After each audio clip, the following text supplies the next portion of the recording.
олон түвшиндээ хэрэгжүүлэх гээд байгаа. Хэрэгжүүлээд яваад байна гэж үзээд байгаа. Хөтөлбөрийн хуулийн 144-ийн 2 буюу хөгжлийн бэрхшээлтэй хүн ажилуулаагүй нөхөн төлбөр ерөөсөө 3,600 сая. Энэ бол хангалтгүй байна гэж үзэж байгаа. Хөтөлбөрийн насны хөгжлийн бэрхшээлтэй иргэдийн 18 орчим хувь нь ажлын байраар хангагдсан байдаг.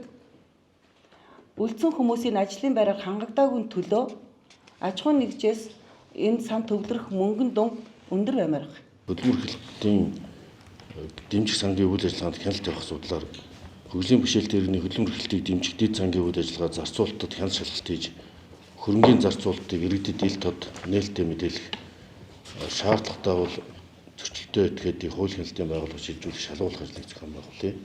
Энэ аль бол тэгш хүртээмжтэй байх ёстой, ил тод байх ёстой.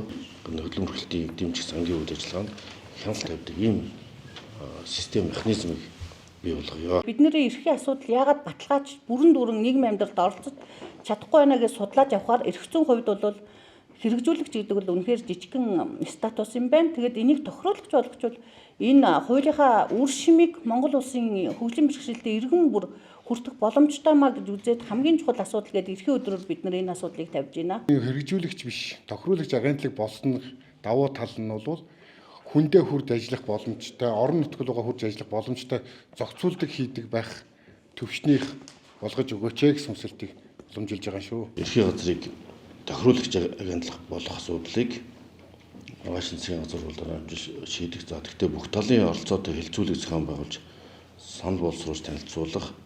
За хөгжлийн бэрхшээлтэй хүний эрхийн тухай хуулийн шинжилсэн найруулгын төслийг энэ намын чуулганд яалтаа өргөн барах зэрэг асуудлууд шийдэх. Манай хөгжлийн бэрхшээлтэй хүмүүс яг орон сууцны тал дээр айгүй хэцүү байдаг. Одоо айлд айгүйх байна. Ах дүү нартай хөөгдөж байгаа, хүчирхийл төртөж байгаа. Настай ээжтэйгээ амьдардаг хөгжлийн бэрхшээлтэй эмэгтэйчүүд маань одоо ах дүү нар ингээ хөөдөг, туудаг. Тийм юмнууд бол айгүйх байна. Энэ 26 оны 1 сараас эхлэн ер нь хувийн туслах үйлчилгээний цалинг ер нь олсон болон орон нутгийн төсөвт суулгаж өгөөч гэж гуйх гэж байна. За энийг ер нь 21 аймагтаа нэгээс 2 хүнийг ядаж ингээд цалингийн суулгаад өгчвөл хүнд хэлбэрийн хөгжлийн бэрхшээлтэй иргэд маань нийгэмд оролцох, ажил хөдөлмөр эрхлэх болон нийгмийн бусад үйлчилгээнд оролцоход бас илүү даваа талтай болов уу гэж бодож байна. Хөгжлийн бэрхшээлтэй иргэдийн эдлэх ёстой эрх бүхэн байгаа. Орон сууцны асуудал, нөгөө бие даан амьдрах эрх, боловсролын асуудал, боловсрол тэгш хамруулах, ажил хөдөлмөр эрхлэх гэдэг бүх эрхүүд нь тусгагдсан байна. Тэгэхээр энэ эрхүүдийг бүгдийг хуулийнхын заалт бүрээр нь хэрэгжүүлдэг хяналтын механизмтай байгаа ч хөдөө орон нутгаар бол хөгжлийн бэрхшээлтэй иргэд ажлын байр бол хангалт муу. Тийм учраас би хөдөө орон нутгаас бас тодорхой хэмжээгээр өөрийнхөө нутгаас ч юм ингээд хүн авчирч ажилуулъя гэхээр орон сууцны асуудал бас гарч ирдэг байхгүй. Яг тэгэхээр бидний өгж байгаа нөгөө сая гаруйхан төгрөгийн цалин маань дийлэнх нь нөгөө юундаа орчиж байгаа байхгүй.